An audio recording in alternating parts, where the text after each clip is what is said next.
Chris Melillo, the Chief Revenue Officer at Ascend Wellness. Come on stage, Chris.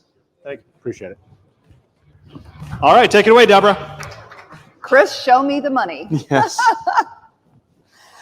So Chris and I were talking backstage, and he has an extensive retail background. So we're going to really do a bit of a deep dive into the customer journey. As he and I were talking, I'm going, well, I've been to this dispensary and that dispensary, and I'm walking him through all these different dispensary experiences I've had. And so we had a really great conversation about that. And so that's kind of where I was going to steer this conversation. One of the big things that Ascend is doing right now is bringing the West Coast to the East Coast, if you will. So products like Lowell Farms. And it's going to be kind of interesting to see, do you think that the Northeast customer is going to want that Cali vibe product, or do you think they're going to want a specific product for the Northeast? I'm just curious as to how that is going to be handled. Tell me. Yeah, that was a great question when we started this venture. And thank you so much for having me today. I appreciate it. And thank you all for coming. Benzinga. Yeah. But the reality is we had very similar questions, but we knew the success, we knew the high quality detail that was put into the product, and we knew that partnerships are going to work. And ultimately, since we've launched in Illinois, the question's been answered, which is overwhelmingly people identify with some great brands and great quality. And we think that will continue to grow as we move it across from our central region over to our east region. So absolutely, there is room for differentiation. There's room for all, right? We have our own proprietary brand of pre-rolls, but this is more elevated premium pre-roll. You put the packaging in your hand and it feels absolutely amazing in your hand. It feels like a quality, high-end product. And I think the consumers that really want to have a good, better, best selection will find this in their best category, so to speak. So yes, but the answer has been given to us already in the 2 states that we're launching, and the demand is high. And we are super excited about that. Well, it's interesting because you already have this whole California vibe for cannabis because of the Emerald Triangle, the culture. And so I can see where the consumer here says, wow, I've heard about these brands. I've seen all the Instagram pictures from Lowell. I'm really interested in trying it. Sure. We have a belief at Ascend that we really want to create differentiation on the East Coast. And as you shop, I've been in cannabis for over 3 years now. As you shop the West Coast, you shop California, you go to Las Vegas, Oregon, you shop some of these early moving states. We believe fully that assortment should come east. And for East, we operate east of the Rockies, so Illinois heading east. And as it continues to mature on the East Coast, we really believe that those partnerships and that differentiation of quality brands will really set us apart from some of the more vertically integrated 1 or 2 SKUs in a dispensary that they want to keep that. We believe that that's a great model, but our model is a little bit more, I like to pick on Nordstrom or Whole Foods. They have their proprietary brand of John Nordstrom. You can buy his sweater for me in the store, but you can also buy 15 other brands of cashmere sweaters. But you position your brand in the middle, and you use a good, better, best philosophy and offer that to consumers at every location. So as we do our partnerships, they should be premium partnerships. So you can enter in it good, you can play in better, or if you want Lowell or some of the other partnerships we're going to do, you're going to play in best. Mm-hmm. And I believe that if my wife and I go into a dispensary, we should have 2 amazing experiences in the same dispensary, but 2 completely different if we need it. So I want to have selection, assortment, depth, and breadth, and I want to have price choices in all categories at all times. So that's what we strive to do. It's funny that you say that because I got used to going to dispensaries on the West Coast in the before times, and I was always so thrilled with all these options and choices. And then when Massachusetts came online, and I went to in the early days in Massachusetts, and it was like, really? There's like 3 brands here. Like, that's it? And it was really jarring and frustrating. Massachusetts has come a long way. I mean, now the dispensaries have a lot of options and a lot of choices. But I think you're right. I think the consumer comes in and is now almost expecting that. Like, I want to see a bunch of choices now. Yeah, I mean, I am absolutely excited about the possibilities in New York, New Jersey, as these states come online. Where are they today from an assortment? And where will it be a year, 2 years from now? Will it look exactly, with the population and the density in these 2 states, you have to be excited about bringing some of these brands to life on the East Coast. And there'll be winners and there'll be failures, and we'll see it fall apart just like we did in some of the other states that were early movers. But we think that the path has been written at this point, and we understand what will work. And generally speaking, we believe that there's a good, better, best, and that quality will win every time. At every one of those levers, provide quality, and you're going to win. I think you're absolutely right. I don't think a brand becomes a popular brand unless it's a good product. I mean, we've certainly seen a lot of celebrity brands come and go because the consumer went, this sucks and I don't want to buy it, and I don't care if it's a celebrity person. It's got to be authentic and a good product, because it just doesn't register with the cannabis consumer. I think it helps when there's a great quality tied with a great story, whether it's used local or helping out for a cause or whatever. There's always a way to romance a brand that gives it maybe an edge over other brands. But at the end of the day, can I get a high quality product at a reasonable price that I'm willing to pay for? And that's different for everybody. And I think if you can offer that in multiple selections, in multiple formats, you're going to win every time. And you brought up New York. So you guys, you bought a little name in New York, right? We are roughly 87% ownership of MedMen New York. We're looking forward to finalizing this deal by the end of the year. Okay, cool. So we're going to keep our eyes open on that. Of course, New York is pushed out a little bit as far as when we're going to see actual sales, but well, the progress that New York has made in the last couple of weeks has been commendable. I mean, right? they have change in leadership has created an incredible amount of movement and positive movement for the cannabis industry of New York. So we are super optimistic and excited about the current changes. Well, it takes a woman to get things done. Apple has made a change with their app stores. Certainly that's going to help the online platforms like a Weed Maps or a Leafly. How is that going to affect you guys to have? I mean, are you going to have an Ascend app? What's the plan? So yes, I think just like every other company that does commerce should have an app. All cannabis will have an app. I am clearly focused on getting an app developed while I'm not an app developer. But I think when you really unpack that question, it's incredible to think about the complexity under just building an app. Because what cannabis doesn't have right now is consumer segmentation, and that's understanding the different types of consumers in your store. So I like to joke for 3 years now that we do 50 first dates. You come in today, I ask you what you're looking for. You come in next week, I ask you the exact same question. I don't know you yet. The app gives us the ability to know you and you the ability to know us. And what I mean by that is I use Starbucks. I love the Starbucks app. I think it's amazing. Kudos to Starbucks. But they know me, and my interactions with them are very personalized to me. And I look at consumer segmentation in a couple ways. You have low frequency, high spend. You may come in once every other month and spend $1,000.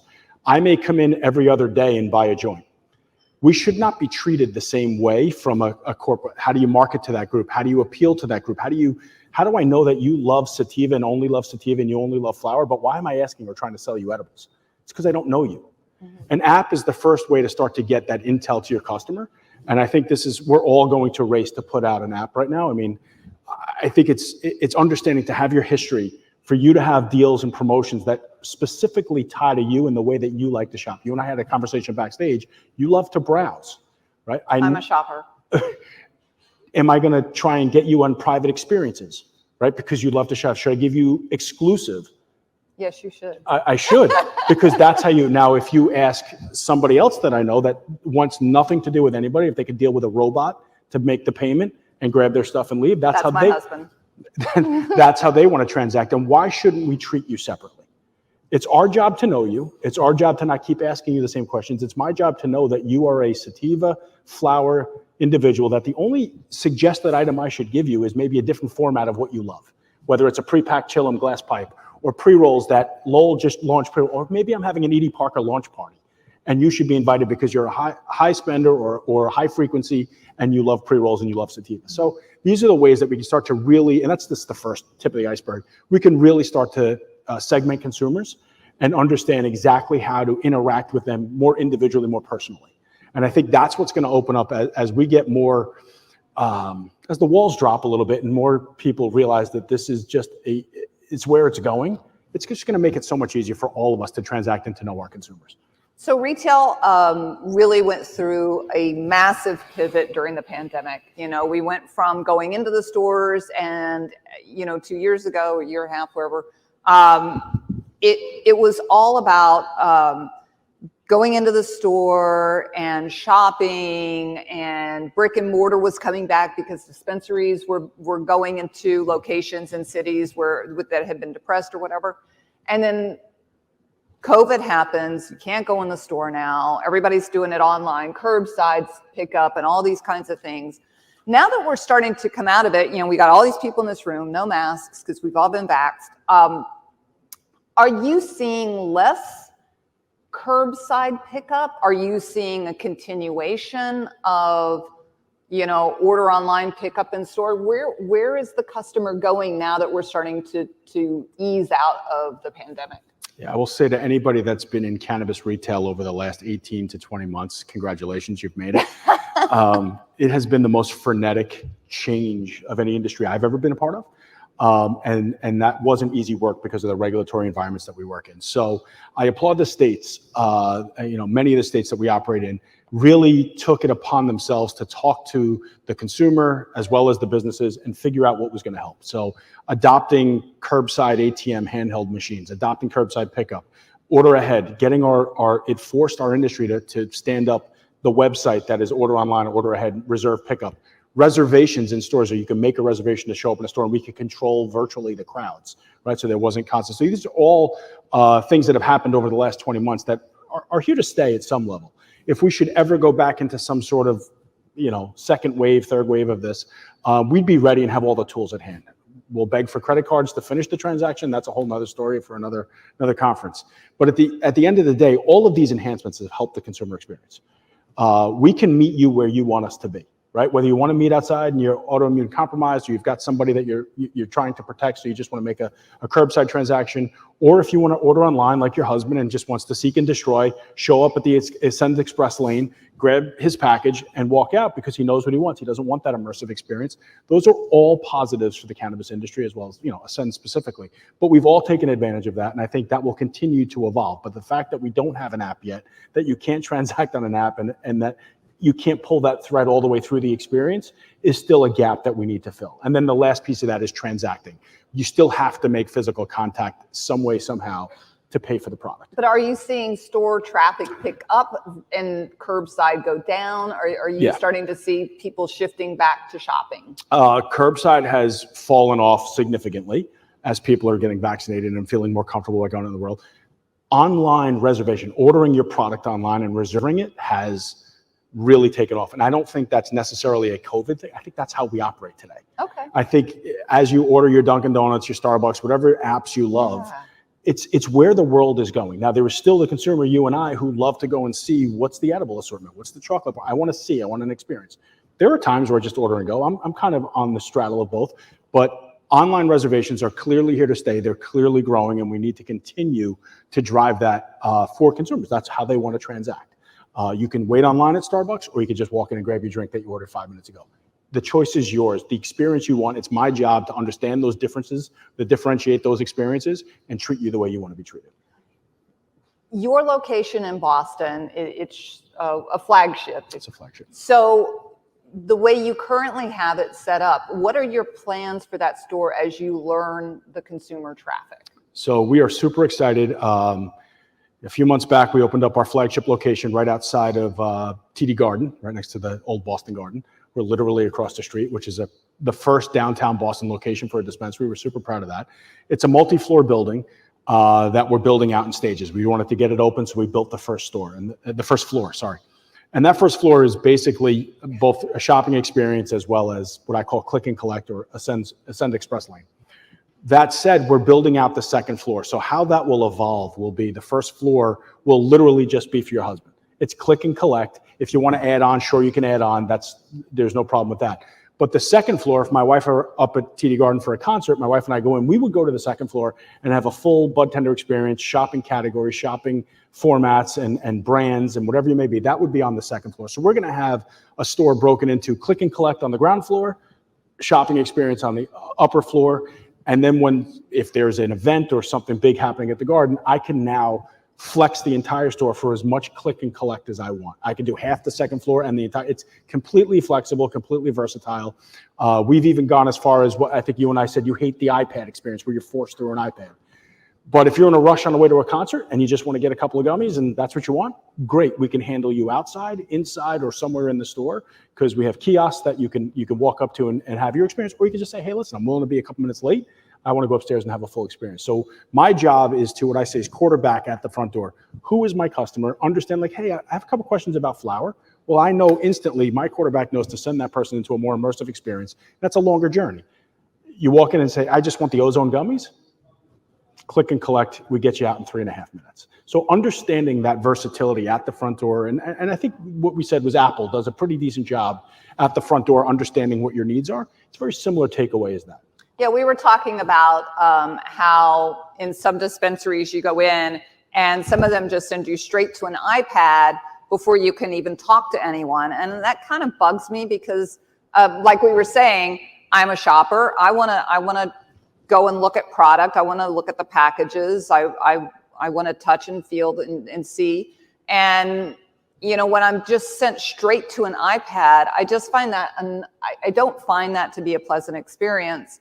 But I feel like if I do go into a store and there's a greeter or I can go up to the counter and speak to someone, I really like that experience. I feel like just being sent to this robot to start is just I think what's important about that statement is that interpersonal relationship. You have a favorite bartender, a favorite waiter or waitress, your hairstylist, whoever it may be in your life that you have a relationship. It's okay to have that relationship and it's okay to want it, and it's okay to ask for it. And it's our job to understand who needs what and when. But I personally, while you want to optimize the website as much as possible, sometimes to see the mandarin orange gummy versus just watching it on a screen, to see the packaging, to see the quality that went into it is a differentiator in your decision making. And we understand that people want to look, touch, feel, and sometimes smell when it's appropriate, the products that they want to buy. And that's okay. And then those who are experienced and understand what they want, the seek and destroy, let them go quickly. You guys are, you're not like your West Coast is like Illinois, right. Michigan. Right. You like to stay on this side of the Mississippi. Are you seeing real differences from, say, the Michigan consumer to the Boston consumer, or is it a lot of similarities? That's a great question, and I think there are nuances. I mean, at the end of the day, cannabis consumers are cannabis consumers, and they have their modality that they enjoy, and you service them appropriately. Obviously, price compression happens differently in different areas. Number of dispensaries obviously plays different into the marketplace, but generally speaking, the consumers, we believe, just like quality, assortment, and a great place to shop. We pride ourselves on being a second mover advantage. So many of the earlier MSOs that opened and some of the dispensaries that opened up in the less desirable areas of town that needed gentrification or needed to kind of take the dispensary and put it down by maybe industrial areas or landfills or places like that. As a second mover advantage, we move to the corner of Main and Main everywhere we go. So opening a store in downtown Boston as a flagship took us 3 years to execute. We stayed at it, and what you see is the differentiator is making it mainstream. So the consumer is adopting cannabis at a certain rate. We are now becoming more mainstream, corner of Main and Main in our locations, and we're seeing very similar patterns in consumers. Flower still wins, vape is second behind it, and basically edibles are a growing category. I believe edibles is continuing to be a great entry-level product for a lot of people, right? So we're seeing similarities in a lot of the states. So there are nuanced differences. A lot of it is around price compression and the value shopper versus the good, better, best shopper. But generally speaking, the roadmap is pretty much the same in those states. And I would say this, operating in 6 states for Ascend is a smaller sample size. But in my prior life, my last company, we operated when I was there in the high teens, 18 states, 19 states at the time. So I would say I can draw on 3 years of history and say where it is when it starts and flips to adult use is not where it's going to end up, but they all generally walk through the same path. All right, but you may be in 6 states, but there's 6 pretty darn good states. We love each and every one of them like children. Well, I think we're out of time. Are we doing questions or no? No. Okay, no questions for you. If you want to talk to Chris, catch him outside. Thank you so much. Thank you, everybody. All right.